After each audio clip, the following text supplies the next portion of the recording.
നമസ്കാരം മലയാളി വാർത്തയിലേക്ക് സ്വാഗതം. രാഹുൽ മാങ്കൂട്ടത്തിൻ്റെ ഫേസ്ബുക്ക് വീഡിയോകൾക്ക് പിന്നിൽ, അതായത് അതിന് ഇത്രയും സ്വീകാര്യതയും അതുപോലെ തന്നെ ഇത്രയും ലൈക്സ് വ്യൂസ് ഒക്കെ കിട്ടുന്നതിന് പിന്നിൽ തട്ടിപ്പുണ്ട് എന്നൊരു ആരോപണം കഴിഞ്ഞ ദിവസങ്ങളിൽ ഇടതനുകൂല മാധ്യമ ഹാൻഡിലുകളിലൊക്കെ പുറത്തു വന്ന വാർത്തയാണ്. ഇതിന് മറുപടിയുമായി രാഹുൽ മാങ്കൂട്ടത്തിൽ കഴിഞ്ഞ ദിവസം ഒരു വീഡിയോ പങ്കുവച്ചിരിക്കുകയാണ്.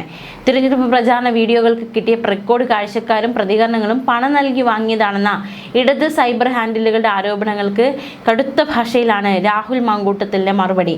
തൻ്റെ ഫേസ്ബുക്ക് പേജിലെ പ്രതികരണങ്ങൾ തായ്ലൻഡിൽ നിന്നും ചൈനയിൽ നിന്നുമുള്ളവരാണെന്ന പ്രചാരണം തന്നെ വ്യക്തിഹത്യ ചെയ്യാനുള്ള ബോധപൂർവമായ ശ്രമമാണെന്ന് രാഹുൽ മാങ്കൂട്ടത്തിൽ ആരോപിച്ചു.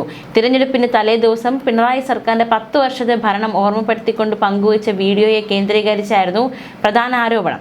1 ലക്ഷത്തോളം റിയാക്ഷനുകൾ കിട്ടിയ ഈ പോസ്റ്റിലെ കെയർ ഇമോജികളിൽ വിദേശ പേരുകളുള്ള അക്കൗണ്ടുകൾ പ്രത്യക്ഷപ്പെട്ടത് CPM തന്നെ കൃത്രിമമായി ചെയ്തതാണെന്ന് രാഹുൽ മാങ്കൂട്ടത്തിൽ പറയുകയാണ്. തൻ്റെ മറ്റേതെങ്കിലും പോസ്റ്റുകളിലോ 42 ലക്ഷം പേർ കണ്ട ഏറ്റവും വലിയ വീഡിയോയിലോ ഇത്തരത്തിൽ വിദേശ അക്കൗണ്ടുകൾ കാണാനില്ലെന്നും ഒരു പ്രത്യേക പോസ്റ്റിൽ മാത്രം ഇവർ എത്തിയത് തന്നെ ഡിസ്ക്രെഡിറ്റ് ചെയ്യാനുള്ള PR തന്ത്രമാണെന്നും രാഹുൽ മാങ്കൂട്ടത്തിൽ പറഞ്ഞു.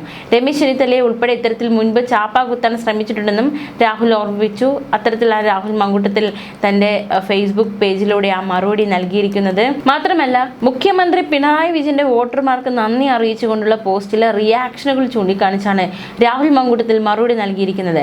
മുഖ്യമന്ത്രിയുടെ പോസ്റ്റിലും സമാനമായ രീതിയിൽ ചൈനീസ്, തായ്ലൻഡ് പേരുകളുള്ള നിരവധി അക്കൗണ്ടുകൾ റിയാക്ട് ചെയ്തിട്ടുണ്ടെന്നും രാഹുൽ മാങ്കൂട്ടത്തിൽ സ്ക്രീൻഷോട്ടുകൾ നിരത്തി പറഞ്ഞു. രാഹുൽ മാങ്കൂട്ടത്തിൽ പങ്കുവച്ച ഫേസ്ബുക്ക് വീഡിയോയിൽ പറയുന്നത് ഇപ്രകാരമാണ്. രാഹുലിന്റെ വാക്കുകൾ ഇങ്ങനെ: അപ്പോൾ ഈ തിരഞ്ഞെടുപ്പൊക്കെ കഴിഞ്ഞ് നമ്മളൊന്ന് ചില്ലായിട്ടിരിക്കുമ്പോഴാണ് CPMകാർ പുതിയൊരു നുണബോംബുമായി വന്നത്.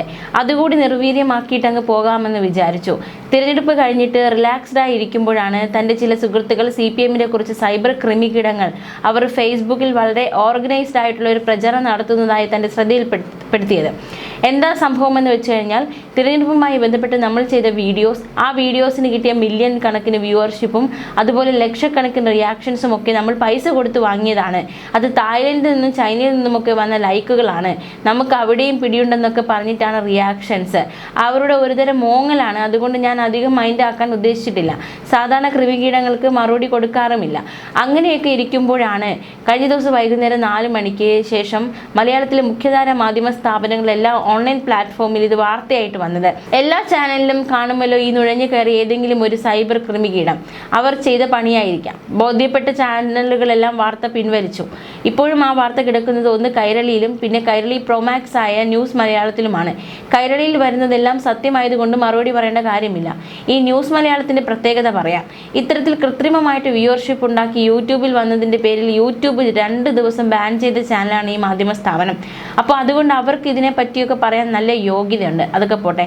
അപ്പോൾ നമ്മൾ തിരഞ്ഞെടുപ്പിലെ തൊട്ട് തലേ ദിവസം മറക്കരുത്, നാളെ വോട്ട് ചെയ്യാൻ പോകുമ്പോൾ ഇക്കഴിഞ്ഞ 10 വർഷം എന്ന് പറഞ്ഞിട്ട് പിണറായി വിജയൻ സർക്കാരിന്റെ 10 വർഷത്തെ ദുരിത ജീവിതത്തെ പറ്റി ഓർമ്മപ്പെടുത്തിയ വീഡിയോ. അതിനകത്താണ് ഈ തായ്ലൻഡിൽ നിന്നും ചൈനയിൽ നിന്നുമൊക്കെ ആളുകൾ വന്നതെന്നാണ് ഇവർ അവകാശപ്പെടുന്നത്. നമുക്കൊന്ന് നോക്കാം. 1,38,000 റിയാക്ഷൻസ് ലൈക്കായും കെയറായും ഹാർട്ടായും അതുപോലെ ലാഫിംഗ് ഇമോജി ആയിട്ടും ഒക്കെ വന്നിട്ടുള്ള ഒരു പോസ്റ്റാണ്. ആ പോസ്റ്റിനകത്ത് ലൈക്കിൻ്റെ പാർട്ട് നമ്മൾ എടുത്തു നോക്കുമ്പോൾ വളരെ സ്വാഭാവികമാണ്, തെറ്റിദ്ധരിക്കരുത്. ഞാൻ ഈ CPMകാരെ പോലെ ലൈക്ക് എണ്ണുകയല്ല, അവരുടെ ഒരു നുണബോംബിനെ നിർവീര്യമാക്കാൻ വേണ്ടി ഡീറ്റെയിൽസ് പറയുന്നത് മാത്രമേ ഉള്ളൂ. ലൈക്കിൻ്റെ പാർട്ടിൽ കുഴപ്പമില്ല, അതിൻ്റെ ആ ലവ് റിയാക്ഷൻ പാർട്ടിൽ കുഴപ്പമില്ല, ലാഫിംഗ് റിയാക്ഷൻ്റെ പാർട്ടിലും വലിയ കുഴപ്പമൊന്നുമില്ല. CPMകാരുടെ കുറച്ച് ഫേക്ക് IDs ഉണ്ട്, അത് പോട്ടെ, സാരമില്ല. പക്ഷേ കെയറിലേക്ക് വരുമ്പോൾ ഉണ്ടല്ലോ, കുറച്ചധികം കെയറേട്ടന്മാർ തായ്ലൻഡിൽ നിന്നും ചൈനയിൽ നിന്നുമൊക്കെ വന്നിട്ടുണ്ട്. ഹോസ് റെയ്ന, വാലി ഗേബെ, പിന്നെ Rustam Sebo, Felix Dean, Ramon Rice, ആരാ ഇവരൊക്കെ എനിക്കും അറിയില്ല. അപ്പോൾ ഞാൻ നോക്കുമ്പോൾ നോട്ടിഫിക്കേഷൻസ് എടുത്ത് നോക്കുമ്പോൾ ഏതാണ്ട് ഒരേ സമയത്താണ് ഈ റിയാക്ഷൻസ് എല്ലാം വന്നത്. അപ്പോൾ ഒരു സംശയം തോന്നിയത്, ഞാൻ തൊട്ട് താഴത്തെ പോസ്റ്റ് നോക്കി, അതിനകത്ത് റിയാക്ഷൻസ് ഒക്കെ നോക്കുമ്പോൾ അവർ അവിടെ ഇല്ല.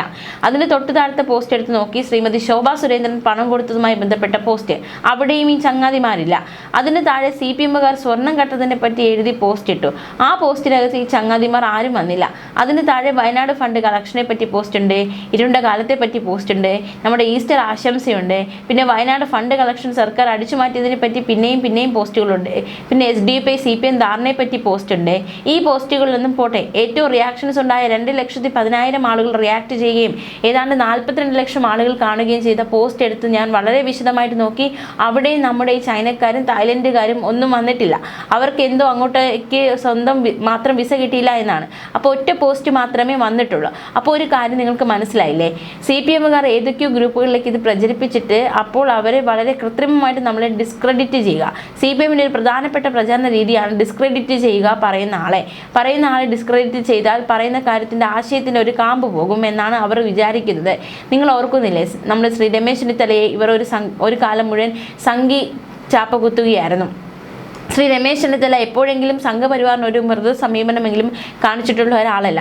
എന്തിനാണെന്ന് ചോദിച്ചാൽ ശ്രീ രമേശ് ചെന്നിത്തലയുടെ ഏറ്റവും വലിയ കരുത്ത് അദ്ദേഹത്തിൻ്റെ സെക്കുലർ ഡൊമൈനാണ്, സ്റ്റാറ്റസ് ആണ്. അതിനെ ദുർബലപ്പെടുത്തുക എന്ന് പറയുന്നത് പോലെ തന്നെയാണ് നമ്മൾ തിരഞ്ഞെടുപ്പ് കാലത്ത് വെച്ച് ചെയ്ത വീഡിയോസിന് വലിയ വ്യൂവർഷിപ്പ് കിട്ടിയപ്പോൾ അത് അങ്ങനെയൊന്നുമല്ല, നാട്ടുകാരല്ല കണ്ടത്, ചൈനക്കാരും തായ്ലൻഡുകാരുമാണ് കണ്ടതെന്ന് വരുത്തി തീർക്കുവാൻ വേണ്ടിയുള്ള ബോധപൂർവമായ ശ്രമമാണ് നടക്കുന്നത്. അപ്പോൾ ഈ CPM-ന്റെ PR ചെയ്യുന്ന ഒരു ചങ്ങാതി ഉണ്ടല്ലോ, മുജ്ജമ്മത്ത് ശത്രുക്കളാണ് ഈ ജന്മത്തിൽ മക്കളാകുന്നതെന്ന് പറഞ്ഞിട്ടുള്ള ഒരു പഴഞ്ചൊല്ലുണ്ട്. പൊളിറ്റിക്കലി അത്ര കറക്റ്റ് ഒന്നുമല്ല, എങ്കിലും ചില മക്കൾ മുജ്ജമ്മത്തിലെ ശത്രുക്കൾ തന്നെയാണ് എന്ന് തെളിയിക്കുന്നതാണ് CPM-ന്റെ പ്രചാരണ രീതി. അവനെ ഒന്ന് നോക്കുന്നത് നിങ്ങൾക്ക് നന്നായിരിക്കും. അപ്പോൾ ഇനി ആ ചങ്ങാതിയോട് പറയുന്നത് CPM-കാർ എന്തായാലും പ്രചരണം നടത്താൻ കുറച്ച് പൈസ തന്നെ. അങ്ങനെയാണെങ്കിൽ ഈ പരിപാടിയെല്ലാം പോസ്റ്റിലും ചെയ്താലല്ലേ ഇതിന് കുറച്ചുകൂടെ വിശ്വാസ്യത ഉണ്ടാകും. ഇതൊറ്റ പോസ്റ്റ് മാത്രം ചെയ്തു കഴിഞ്ഞാൽ എനിക്കിതുപോലെ വന്നിരുന്നിട്ട് നിങ്ങളുടെ നുണബോംബിനെ വളരെ പെട്ടെന്ന് തന്നെ നിർവീര്യമാക്കാൻ കഴിയില്ലേ. ഇനിയും ഇത് ഞാൻ കാശ് കൊടുത്തു ചെയ്തതാണെങ്കിൽ ഈ പോസ്റ്റുകളുടെ ഒക്കെ ഇൻസൈറ്റ് ഞാൻ കാണിക്കാം. അത്രയൊന്നും ഡീറ്റെയിലേക്ക് പോകേണ്ട കാര്യമില്ല, കാരണം ഇത് നാട്ടിലെ ജനങ്ങൾ കണ്ടിട്ടുണ്ട്. അതിൻ്റെ മിടുക്കൊന്നുമല്ല, നിങ്ങളുടെ സർക്കാരിൻ്റെ കൊള്ളരാജ്യമയെ പറ്റി ജനങ്ങൾക്ക് ബോധ്യമുള്ളത് കൊണ്ട് അവർ കണ്ടതാണ്. അത് നിങ്ങൾക്ക് ഇപ്പോഴും അംഗീകരിക്കാൻ കഴിയാത്തത് കൊണ്ടാണ് നിങ്ങളുടെ മാത്രം കുഴപ്പമായിരിക്കുന്നത്. അത് പോട്ടെ, ഇനി നിങ്ങളുടെ അവകാശവാദം എന്താണ്? ഈ കെയർ ഇമോജിയിൽ വന്ന ഈ തായ്ലൻഡുകാരും മലേഷ്യക്കാരും ഈ ചൈനക്കാരും ഒക്കെ ഞാൻ പൈസ കൊടുത്ത് വാങ്ങിയതാണ്, ഏത് വയനാട് ഫണ്ട് വെട്ടിച്ചതാണെന്നാണ് പറയുന്നത്. അതുമായി ബന്ധപ്പെട്ട ഒരു ചലഞ്ച് പറയാം. വയനാട് ഫണ്ട് കളക്ഷനുമായി ബന്ധപ്പെട്ട് ഞാനോ യൂത്ത് കോൺഗ്രസോ ഒരുപാടൊന്നും വേണ്ട, ഒരു ചില്ലിക്കാശ് വകമാറ്റി എന്ന് തെളിയിച്ചാൽ കടം വാങ്ങിയിട്ടായാലും ഒന്നും നോക്കേണ്ട 1 കോടി രൂപ അത് തെളിയിക്കുന്ന ആൾക്ക് തരും. ഞാൻ കാശ് കൊടുത്തിട്ട് ലൈക്ക് വാങ്ങിയതാണെന്ന് പറയുന്ന CPM-ന്റെ സൈബർ ക്രിമികീടങ്ങൾക്ക് ഞാൻ ഒരാളെ പരിചയപ്പെടുത്താം. മിസ്റ്റർ പിണറായി വിജയൻ കേരളത്തിൻ്റെ കുറച്ച് ദിവസത്തെ കൊണ്ടുള്ള മുഖ്യമന്ത്രിയാണ്. അദ്ദേഹം കേരളത്തിൽ വോട്ട് ചെയ്ത വോട്ടർമാർക്കൊക്കെ നന്ദി പറഞ്ഞുകൊണ്ടുള്ള പോസ്റ്റ് ഇട്ടു. അതിൻ്റെ കെയർ സെക്ഷനിലേക്ക് ഞാൻ എടുത്തു നോക്കി. ന്വാൻ ഹുയാങ്, മസോബാലി, ക്വാൻ ന്യൂഹു, ക്വാച്ച്വാൻ, റഹീം ക്വാൻ ഇവരൊക്കെ നമ്മുടെ പയ്യോളി ഏരിയ കമ്മിറ്റിയിലെ സഖാക്കളായിരിക്കും. പിന്നീട് മെഷാഖ് സമാറോ, റാൻ നയീബ് ജി, സൈൽ സിക്കി ഇവരൊക്കെ നമ്മുടെ മയ്യൽ സഖാക്കളായതുകൊണ്ട് കുഴപ്പമില്ല. ദേ ചൈനക്കാർ, ദേ തായ്ലൻഡുകാർ, മൂപ്പർ പിന്നെ വിശ്വ കമ്മ്യൂണിസ്റ്റ് ആണല്ലോ, ലോകമാകെ കമ്മ്യൂണിസം ശോഭിച്ചിടാൻ കാരണഭൂതനായിട്ടുള്ള മനുഷ്യനായതുകൊണ്ട് ചൈനയിൽ നിന്നും തായ്ലൻഡിൽ നിന്നും കൊറിയയിൽ നിന്നുമൊക്കെ ലൈക്ക് വരുന്നതിനകത്ത് നമുക്ക് അത്ഭുതപ്പെടാനില്ല. അതൊക്കെ പോട്ടെ. അപ്പോൾ കാശ് കൊടുത്തിട്ടാണ് ഈ ലൈക്ക് വാങ്ങുന്നതെങ്കിൽ പിണറായി വിജയൻ ഈ ലൈക്കൊക്കെ വാങ്ങിയത് എവിടെ നിന്നാണ്? വയനാട്ടിലെ പാവപ്പെട്ട മനുഷ്യരുടെ പൈസ വെച്ചിട്ടുള്ള ആ പണം എടുത്തിട്ടല്ലേ ലൈക്ക് വാങ്ങിയത്? അതോ സാധാരണക്കാരായ മനുഷ്യന്മാരെ PR-ന് വേണ്ടി പറ്റിച്ചുണ്ടാക്കിയ പൈസയോ? എന്തായാലും മറുപടി പറയേണ്ടി വരും. CPM-ന്റെ സൈബർ ക്രിമികീടങ്ങളെ വെല്ലുവിളിക്കുകയാണ്. ആർജവമുണ്ടെങ്കിൽ ഞാൻ ഇതുവരെ എഴുതിയ ഏതെങ്കിലും ഒരു പോസ്റ്റോ ഇതുവരെ ചെയ്ത ഏതെങ്കിലും ഒരു വീഡിയോയോ പെയ്ഡ് PR വർക്ക് നടത്തിയിട്ടുണ്ടെന്ന് നിങ്ങൾ തെളിയിച്ച് കാണിക്കുക. അപ്പോൾ ഇനി നീ വരില്ലേ ഇതുവഴി കൊറിയയിൽ നിന്നുള്ള ഫേക്ക് ഐഡികളെ വെച്ചുകൊണ്ട് എന്ന് പറഞ്ഞുകൊണ്ടാണ് തൻ്റെ വീഡിയോ രാഹുൽ മാങ്കൂട്ടത്തിൽ അവസാനിപ്പിച്ചിരിക്കുന്നത്.